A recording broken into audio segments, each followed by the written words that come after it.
massive flocks of Tibetan antelopes numbering nearly 10,000 have appeared in Gari prefecture in northwest Tibet, China. The species, mostly found in Tibet, Qinghai and Xinjiang, is under first-class state protection in China. It plays a key role in maintaining the ecological balance on the Qinghai Tibet Plateau.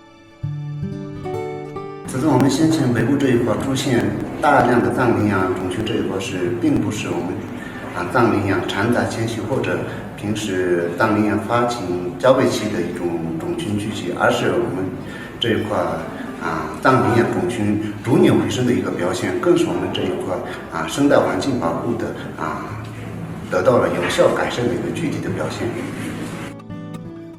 According to Norbu, the county has been dedicated to grassland ecological restoration with an aim to provide a safe and comfortable habitat for wild animals.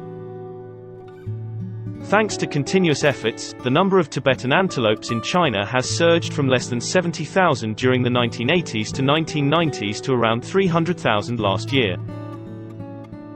So far, Tibet has built 47 nature reserves covering a total area of about 412,200 square kilometers, which accounts for more than one-third of the region's total area.